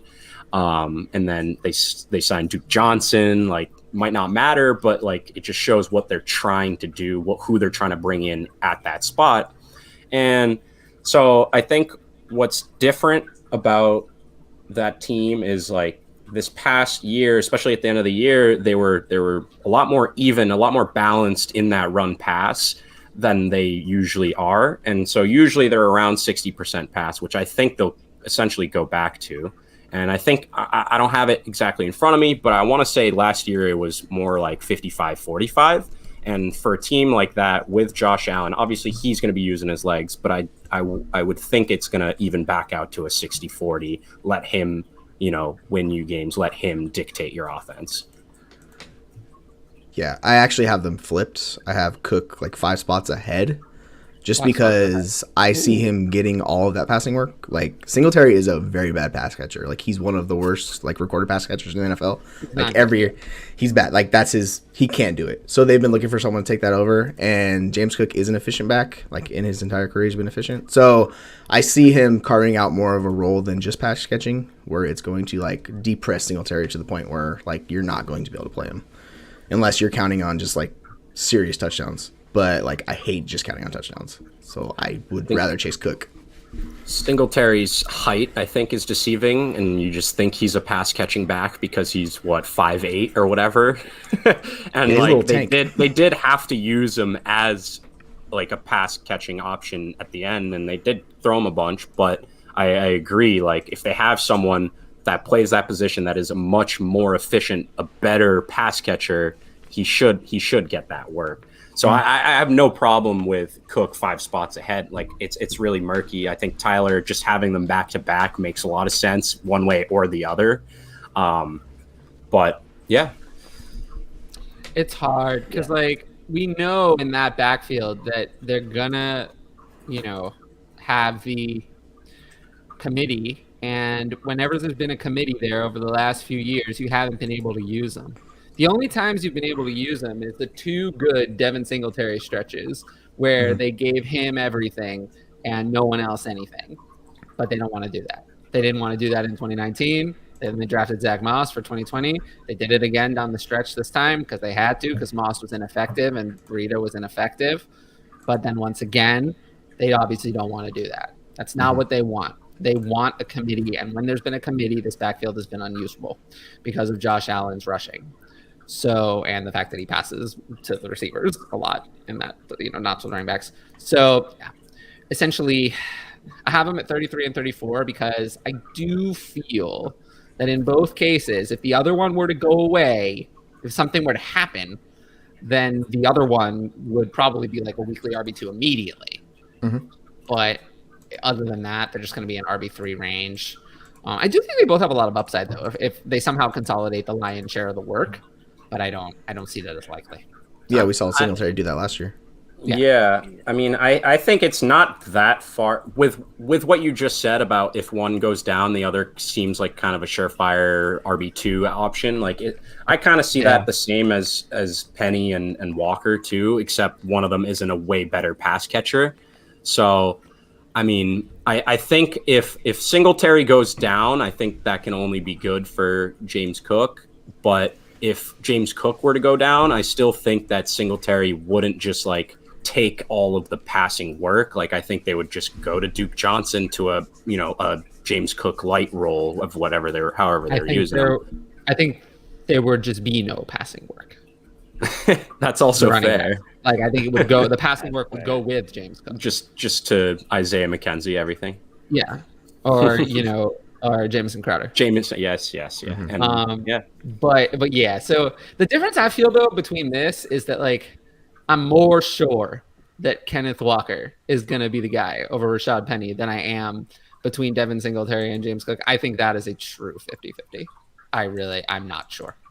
And since I'm not sure, then I'd also, it's weird to say that I feel like the upside for the running back in Seattle is higher than the upside for the running back in Buffalo. It's weird to say that, but it does feel that way to me, that unless there's a catastrophe in Buffalo injury-wise, I do feel like the upside's higher for the running back in Seattle. As weird as that is. So yeah, just the Jacoby Myers 3.9 million extension. Extension is just the signing of the tender. So no, he was always going to sign it. He didn't really have a choice. Yeah, we all had him ranked as too. if. Mm-hmm. Yeah. But I don't really like Jacoby Myers. I'm a known Jacoby Myers hater. Ambiguous backfields. Are there any running backs that are getting drafted second out of the two that are actually better than the guy drafted first? I know JJ. Assume that's JJ Zacharyson. Says draft the first guy. I mean, for me, I believe that Rashad Penny still has a higher consensus ADP than Kenneth Walker, and I do not agree. Outside of that, I believe that I have the players on the same team ranked in the order that they're consensus ranked myself. So I would say that's the only one for me where I have it ranked the opposite of consensus. Pretty sure every other pairing I have ranked as consensus does. Have anything? Yeah, I don't have anything ranked the opposite of consensus in the terms of, two ambiguous running back room guys, but one, I guess, just to talk about is Ramondre.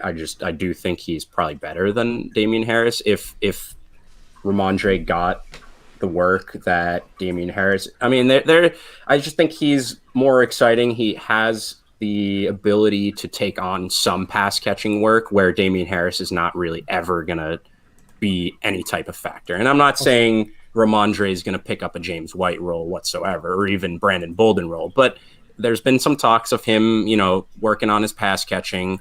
So I think the options there for him to, if given like Damian Harris's role, just be more productive, be more efficient. I just think. Also, Walker has passed Penny in ADP, so so I guess there are 0. Yeah, no, ADP has Singletary just like I do. Harris ahead of Ramondre just like I do. So, yeah, I don't have any. I have the pairings ranked in it as ADP in all cases actually at this point. What about I'm assuming CP I'm assuming Patterson is well first ahead of Algier, yeah. And Damian's well ahead of Marlon? In ADP and my ranks, yes. I have it ranked that way. So yeah, I mean that's an interesting one we might reach. Yeah, we're going to get that. We're going to get to that. Yeah, we're going to get to that soon. So yeah, let's. That's a good point. Let's keep pressing forward. So we did Buffalo. We talked about Rashad Penny was next on my list. Then Ramondre Stevenson. I feel like at this point we've already talked about enough with the whole Damian Harris situation. I feel like Ramondre Stevenson is kind of a similar problem. Again, I don't feel like the upside's really there, but I'd probably rather take Ramondre Stevenson at RB 36 than Damian Harris at RB 29. Exactly how I feel. If I had to choose, based on the value at other positions, I would assume that I'd be more likely to have Ramondre Stevenson on my team.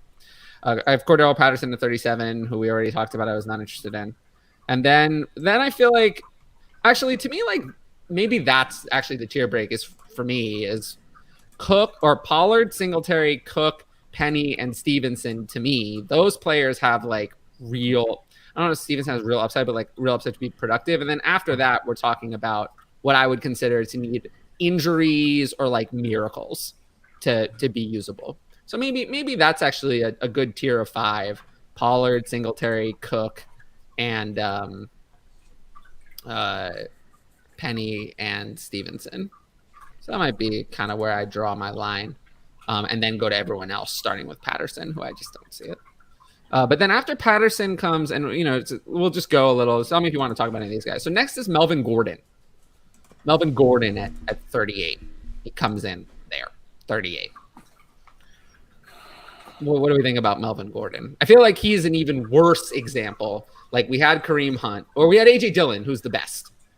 Then the best backup. Then we get to Kareem Hunt. Then we get to Tony Pollard. Now we get to Melvin Gordon, who is another version of this. A handcuff who might be startable at points. Yeah, I think he's the last guy you talk yourself into. Like that could potentially happen. Like him actually being like a flex play every so often. But like once you get past him, like I just don't see anybody else where I could talk myself into that. Like he's like the last guy where I'm like, okay, maybe him. But then once you get past him, I'm like, no thanks. None of these guys really do it for me anymore. Yeah, I had to rank him somewhere. Where do you guys have him? He is, let me see. He is 34 for me. Yeah, so you have him higher. Yeah, I think I have him like 36, I believe. 36. My screen would black out if I tried to check now, so we're not gonna do that. Jordan Mason versus Tyrion Davis-Price and Tyrion Dynasty. Davis-Price. Yeah, it's Tyrion Davis-Price. Yeah. Maybe the OTA hype doesn't mean anything. Yeah. I'll believe it when I see Until we it. see it on the field. Yeah, When we see it on the it field, doesn't mean then anything. I mean, we'll be Until too Jordan late, Mason actually but- makes the team. Yeah, he's UDFA. Like what? Yeah. What are we doing? Honestly, I really don't know anything about Jordan Mason. Yeah, there's like have we talked nothing about on it. Hines? We're not going to talk about Hines if we're going down my rankings. So Hines did not make the cut for me. I just don't see the point in drafting Naeem Hines. I don't get it. What are you hoping for? He's not a handcuff. If Jonathan Taylor went down, Naeem Hines is not going to get a widely expanded role. No, he'd be splitting work. Yeah, so he's not really. He might get a few more carries, but like Naeem Hines is the kind of person who's going to rank somewhere from 35 to 40. If Taylor went down, he'd rank around 30. That's not a player I ever want to start, so why pick him? Yeah, you basically have to talk yourself into him like playing slot work for like him to get it, and it's like Yeah, you'd have to. good luck with that. I don't think that's happening. So yeah, No. I'm never going to rank him in the top 25 or even No. probably even the top 30. Even with a Taylor injury, he'll probably just barely be in the top, around 30. So what is the point in drafting that player? You're never going to be able to start. If you're starting him, you've already lost. You're already losing. So But yeah, because we had that Frank Reich piece come out on him, right? Or sorry, Frank Reich piece come out where he's talking about him seeing more work, draft him in fantasy, blah blah blah, stuff like that. So I'm guessing that's what that is. Yeah, don't do that. Philip Lindsay, whatever. I mean, let's hopefully Jonathan Taylor doesn't get hurt. Feelings on Isaiah Spiller long term? I like him, I guess. Yeah, that's basically how you sum it up. He needs an injury. Like he needs an injury. Too many. Otherwise, you're not playing him. Like Eckler's too good. Yeah. So we had Melvin Gordon. I had Melvin Gordon at 38, and he is what he is. What about? So I actually have Dameon Pierce at 39, which is probably which is high apparently. That's essentially saying that I think that Dameon Pierce is more or less the starter. If I have him at 39, where do you guys have Dameon Pierce? Way lower, I would assume. I doubt anyone has him higher. Yeah, I didn't get to that point in the rankings, but he would be like mid 40s probably. Mid 40s. For me. I have him at 41, so I'm not that high. I'm not that far behind you. Okay. Ryan? Mid 40s. Mid 40s. I do see some upside there. Like of the players in this range, like if I draft him, I feel like maybe I could get lucky and get something good there. It's probably not going to happen. Marlon Mack is probably going to start the season as the starter, but maybe I'm wrong, and maybe he does. Maybe Dameon Pierce is the guy. Yeah, I think he would need an injury to Mack to fully take over that backfield. Yeah, I mean, we did see that backfield, produce some results last year. Obviously, it wasn't one guy all the way through, but we saw Rex Burkhead be like a top 5 RB on a week once. Like there is, just being the guy in any offense will yield, some results. So if Dameon can snatch that backfield and he's, 65% of the work there, then I think he's, it's worth the shot, like you're saying, down that low. It's not like you're drafting him to be your RB2 or anything like that. I would not feel confident as him being my RB2 or even my RB3. But if he's your RB4, like why not? Why not? He could be a starting running back for a team.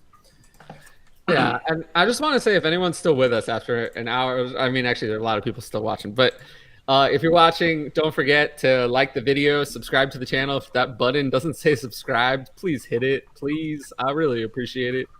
And also, just hit the bell so you can be notified about all future videos and live streams and stuff like that. We went to Gordon. Is Javonte overdrafted? I don't think so. I think we all have Javonte. We didn't have Javonte that high in redraft. I had him at 10, so it wasn't that high for me. if Gordon wouldn't have re-signed, he would have been way higher. And I know higher, everyone but I had him at 10. Yeah. I don't think at 10 he's that What- high. So, No. I mean, I'm curious. Obviously, we don't expect them to share 50-50 basically like they did last year, but how much do you like truly see that, or like how do you see that split going? Well, whatever's implied by ranking them at 10 and 38.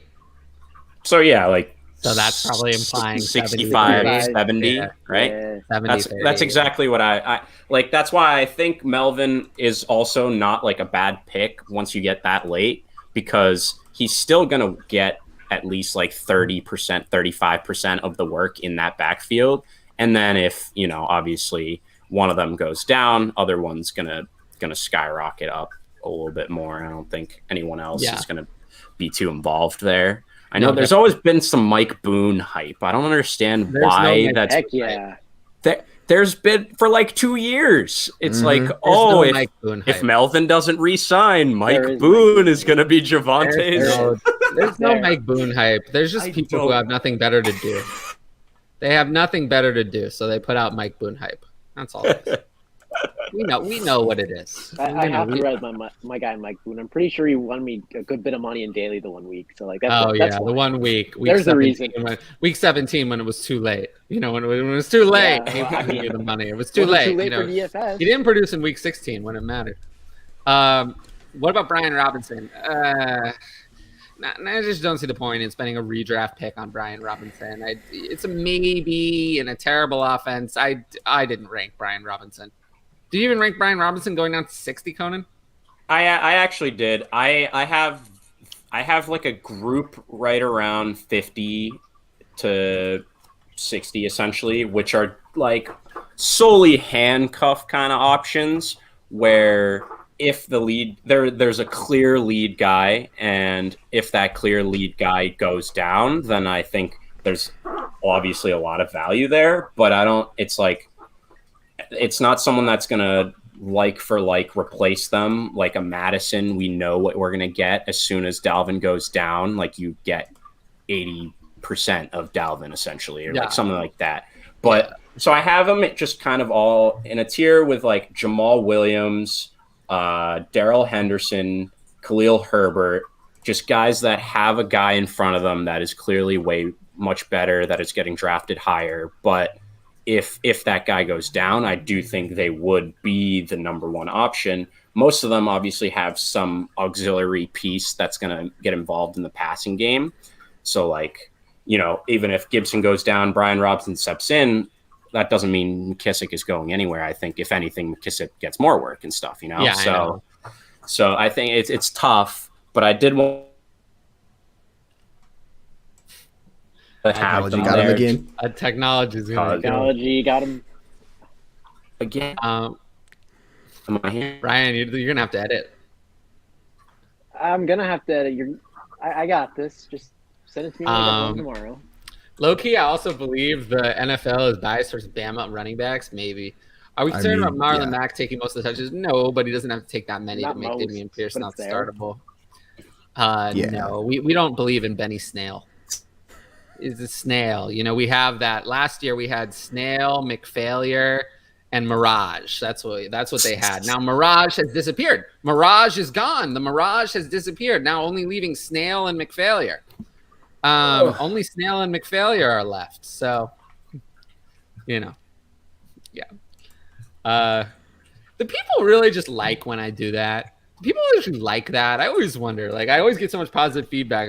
People want to hear me say failure, failure, failure. And, you know, it's always, I hear like, oh, you're great. Like, do that. But sometimes I'm like, I also get the feedback, like, do more analysis. Like, stop being a meme.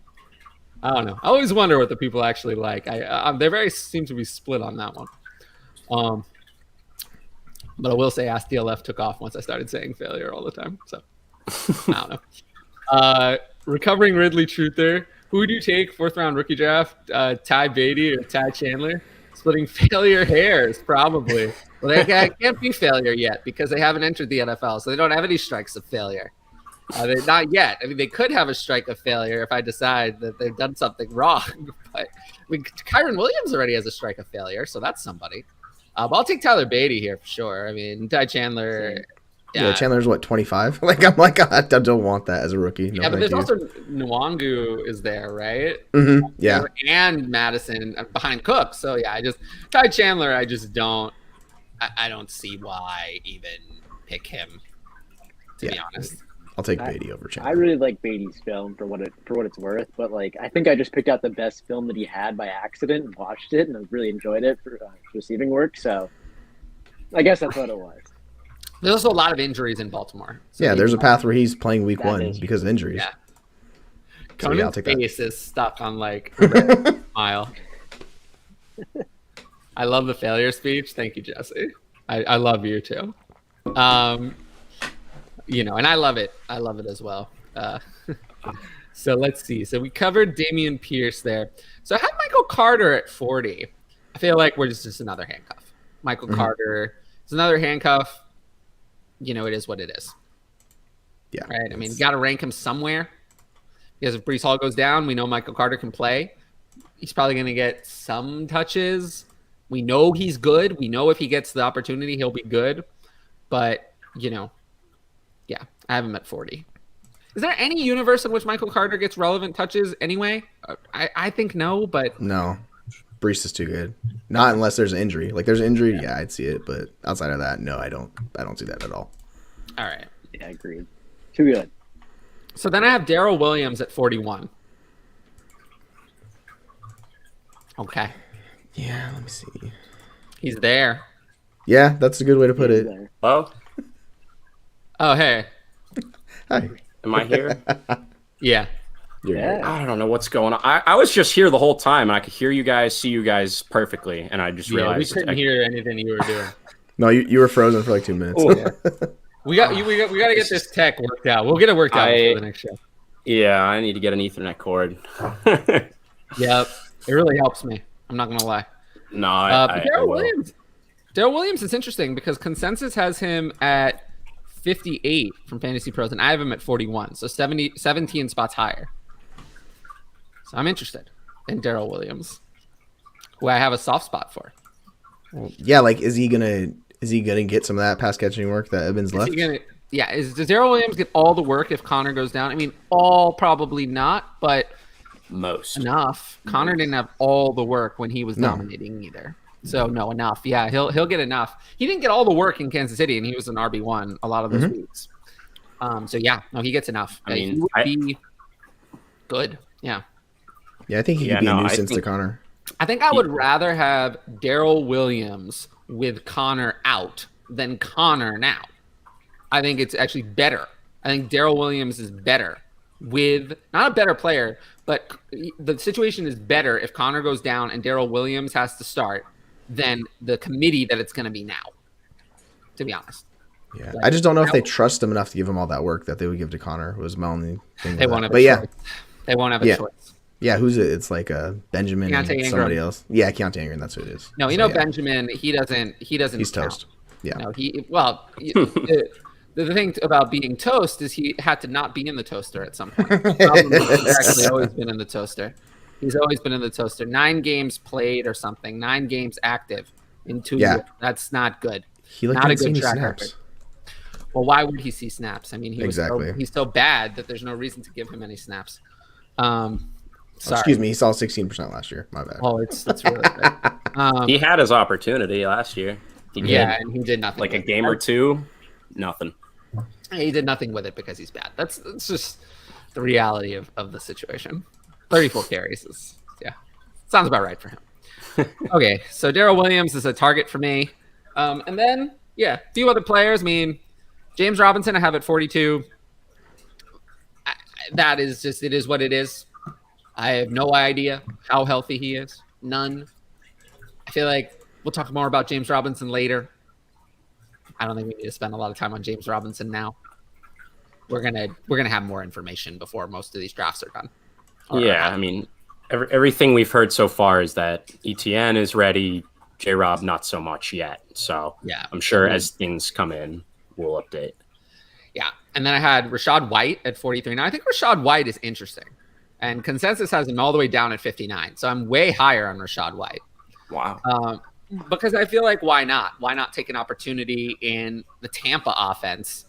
You know, if he could be a pass catcher. Look, I know Brady might not trust a rookie, but what if he does? What if he does? He's an older rookie. He played, you know, for a while in college and all that. So if he carves out any sort of passing role, I mean, in that offense, we know that, you know, James White of old was, you know, an RB2 at times. So to take Rachaad White at 43, I feel like he has legitimate upside at that price to actually be valuable. And if Leonard Fournette goes down, I don't know, maybe he's the backup there. Who knows? Yeah. I'm in complete agreement. I actually have him at 43. Exactly. Yeah. But I do think at his current ADP, he's one of the best values at 59. Oh, yeah. I think that's whatever rankings, I suppose. That is a big value to me. I think, I mean, I think everyone has obviously Fournette pretty high, and we saw him be productive, like, you know, top 5 productive last year, even when they had, you know, Giovanni Bernard or whoever coming in on third down and stealing some of that pass catching work. We saw it last year. It was Gio, and we were like, we wish Leo would be out there for third down. It's like, it doesn't even matter because he's catching everything thrown his way first and second down too. So I do think Rachaad White has the chance to go in and be that new third down guy and be the primary pass catching option, like, and 2-minute and, like, you know, stuff like that. And like you said, if Fournette goes down, I do think there's a ton of upside for him to step up his role, more carries, still be involved in the passing game. So I like it a lot. I just don't understand why Nyheim Hines is at 42 in rankings and Rachaad White is at 59. One of those two players has actual upside and the other has none at all. I don't get it. This is why ranking based on projections is a big mistake, because that gives you that result. It gives you Nyheim Hines at 42 and Rachaad White at 59. If you just type in your projections. And yeah, might that help you win a most accurate expert award? Yeah. Does the most accurate expert award you a fantasy title? No. So, but that's true. That's another thing about these rankings. That's a dirty little secret. This is why I refuse to rank for a site ever, because those rankings, you want to be the most accurate based on the order. It doesn't matter if those rankings help people win. It doesn't matter, because that's not the goal. That's not the competition. That is not actually the goal of publishing those rankings, is it?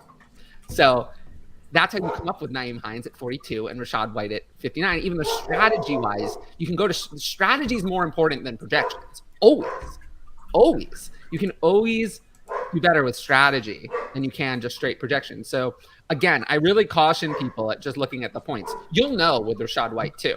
It's another strategy point that does not come out in projections. Remember that you can cut players. You can cut You'll know in the first weeks. You'll know. We know what Nyheim Hines is. Rachaad White will know. We know. We don't have to have the season to know what Nyheim Hines is. Yeah, but if he's Keyshawn Vaughn, you get rid of him, and it's like in redraft. That's all it is. It's if he's Keyshawn Vaughn and he's not involved whatsoever, within 2-3 weeks, you'll say, okay, bye. I'll pick up someone else that is more valuable. But that's why I like it, because if it does hit, if he is on the field third down every time, like, you know, being involved, spelling Fournette here and there, it's like, okay, I'm going to keep him around. He might be way more heavily involved if something does happen. Yep. So, but yeah, our short Swift will be great this year. I think we talked about this on the last show. I think we were all pretty sure. Yes. Jesse? Yes, 100%. That? Okay. I'm 100% on Swift. Okay. Just offered 23 second and 24 first for Judy. Hard pass. That's okay. About right, isn't it? I mean, I would take the picks. I was going to say I would take the picks. Yeah, I'll take picks. Yeah. Because they're saying they would not take that. If it's super flex, it's easy. I'll take any first over Judy, because the odds of getting a quarterback in any class or Judy is just nothing to me. It's not special enough to me. So one QB, I'll still take the picks. But I get it then. At least I get it. I get why you would make the trade. And super flex is just a terrible idea. I didn't take a shot at anybody. If I take a shot, you'll know it. I just feel that for me, and, you know, speaking of the footballers, one of the things I love about them, and, you know, they were one of my inspirations, them and Mike Tagliere, who, you know, unfortunately is no longer with us. And that, honestly, that still bothers me to this day, to a large degree. I don't know if I've talked about it on here. but he actually followed me about 2 days before he got sick. I don't know if I've ever mentioned that, but I was like, I was really happy like at the time, because I was like, this is one of the people I've looked up to from the beginning. And then I was so happy that he like followed me, and I was like, this is a great moment. And then he got sick, and then he was gone. And like, that always hit me in like a certain kind of way. And it always just it honestly like made me think about life differently. Really did. But like I always say, Mike and the fantasy footballer is always my inspiration in this space. And a lot of what I really enjoy about what the fantasy footballers do is that they have their own independent content. And they, they do it themselves, and they don't have to, be beholden to anything or anyone else. And DLF is always great with that. Nobody tells me what to write, what takes to have or anything. They're always great about that. But yeah, no, definitely not a shot at the footballers. They're probably, of everyone making content right now, still the ones that I admire the most. So yeah, they put out great content. Yeah, they do. I still listen to every show. I do. I'm a Foot Clan member as well of their Patreon. So I listen to their Patreon shows. One of my inspirations for launching a Patreon actually was their Patreon. So yeah, no, definitely not a shot. Yeah, one QB for the Judy deal. Yes. Still picks. I mean, still picks for me, but it's more reasonable then. Yeah. So yeah, Jesse, do you got any like? I think we've read through enough of the players. Is anyone we haven't talked about that you want to bring in before we wrap up the show? So I would say Snoop Connor is someone to keep an eye on, just because of the J-Rob situation. So he could be stepping in day one as the backup DTN. So just keep an eye on that and keep attention to J-Rob. So like I have a ton of Snoop Connor because of that. So he's the guy that my last round UDFA, I'm taking a shot. I just don't I can't imagine a redraft format deep enough where I'm drafting Snoop Connor. So no, he would need two injuries. But that was more thinking Dynasty. That's my fault. Oh yeah, no, redraft wise. So yeah, we haven't talked about Isaiah Spiller. I think he's another one of like this handcuff with some work group. I have him at 44. I think if Austin Eckler went down, he could succeed. But if Austin Eckler plays, he's not. I think that we learned that there is no Melvin Gordon role. There was Melvin Gordon, but they've never been able to replicate that with anyone else. Yeah, I'm not looking for Isaiah Spiller to be a flex play on his own. But if Austin Eckler went down, I think he has upside. So I have him at 44. Again, I think he's actually ranked pretty high. He's ranked higher. He's at 47 in consensus. So people are more in on him. I think name recognition. I have Rojo at 45. He exists. Whatever. He's someone you can draft. Madison I have at 46. I do like his handcuff upside, but you can't play, unlike some of these other guys. I don't think there's zero universe in which Alexander Madison is usable in any week that Dalvin Cook is healthy. No. That's why I have him a little bit lower, even though he has upside. Whereas I think some of these other guys have a little bit more playability potentially. Yeah, his upside's higher than most with the handcuff situation, but like you can't play him at all. Yeah, no, totally unusable. Then I had McKissick at 47, who we already talked about. I'd rather have McKissick than Hines, actually. I think McKissick has a more locked-in role to a degree. I'm less confident in Hines. But to be honest, now that I think about it, I'm not sure I really want to draft McKissick. So he probably doesn't belong on my rankings. Do you guys have Gus Edwards? Anyone? Gus Edwards? If he were healthy, I would. I don't know if you can. If he were healthy, I would. Yeah, you're frozen again. Yeah. But if he were healthy, I would. But since he's not, I don't. Yeah, that's a wait and see situation for me. Yeah, for me, that is a wait and see. I just deleted J.D. McKissick from my rankings. I don't think he deserves. Yeah, he doesn't deserve to be there. So yeah, just the last. So then I go up to 50. So I have 4 more players. Darrell Henderson I have at 47, just in case Cam Akers is not ready. Henderson was usable at times. We know he can. I don't think he's a great player, but he is capable of. He has had fantasy relevance in the past. So I'm at 47, and then we come to Tyrion Davis-Price, who I have at 48, just in case we have another situation where he becomes the guy. Take him at 48. You'll know week 1. Week 1, he's a healthy scratch. Goodbye. You don't have to worry about it. You don't have to doubt it. Kyle Shanahan doesn't actually switch back and forth. He makes a decision and sticks with it until the guy gets hurt, and usually goes back to the original guy when he's healthy. But that decision changes every year. So it's possible we come to week 1 and Tyrion Davis-Price. You don't carry it over from one year to the next. No. But when week 1 decision is made, if Tyrion Davis-Price is a healthy scratch, that's it. In redraft, you just cut him because he's done. But I have him at 48 just for that possibility. And then I have 2 more guys. Tyler Algier, I have at 49. And I do think he's a good value. I just see opportunity there. Why not? At 49, opportunity at that point is what I'm looking for over talent. 49, maybe he'll be the starter in Atlanta. Probably won't be. But, I have him at 49. So, whatever. He's there. And then 50, I have Khalil Herbert, who I think, is just another handcuff. But unfortunately on a bad offense. He was great when Montgomery went down. The problem is that the offense is not good.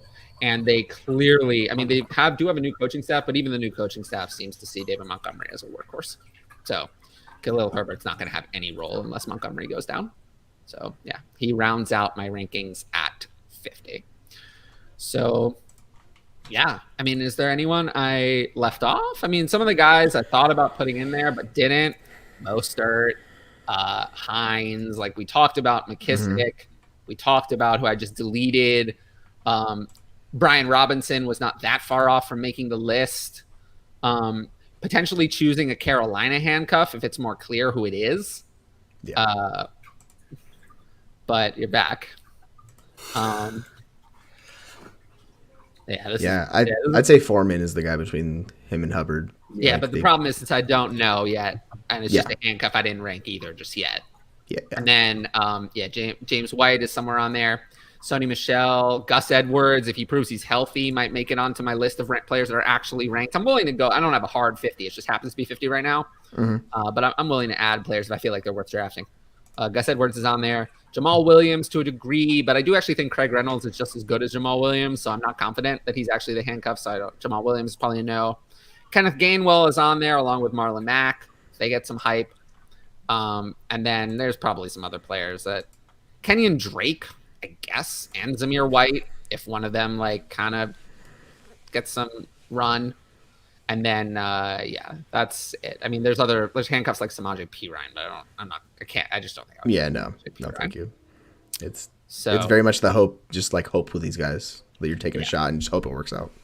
Of the players who are currently off the list. Oh, and there's also Chris Carson, who's out there.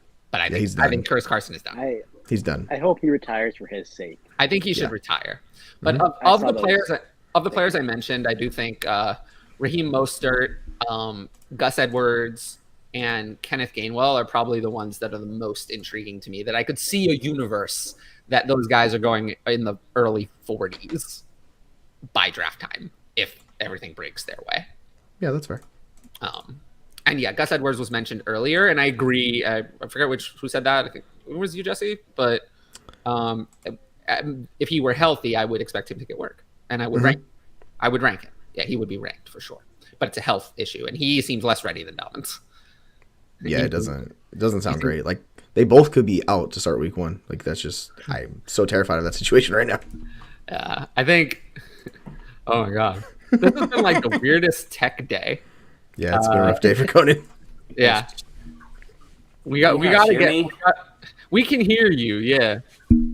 Okay, I think I should just say I'm good for now, or say goodbye right now because it's not working. I'll do it because I think we're done. So I'll wrap up. No, that's also fair. And I'll take us out. So okay. I just want to thank everyone who's made it to the end of this show. It's going to be almost 2 hours or a little over. So I appreciate everyone who stuck with us for the full time. If you're watching it live or after, make sure to like the video, leave a comment, subscribe to the channel, hit the bell, and all of that. And then we know where to find me, all my stuff. We know where that is. You can find Ryan at I don't get to point in your box, but at Ryan it's tough. It's always tough with the hands. Frozen Conan at one stat one day. And then Jesse, you want to reiterate to the people? Yeah, you can find. Sorry, my daughter's trying to come in the room. You can find me at jmoeller05 on Twitter, and then all my written content will be on League Winners. Awesome. So yeah, you got to make sure to check out Jesse there and follow him on Twitter to get all of his content. But anyway, thanks everyone for watching, and we will see you next week. Peace. Thank you.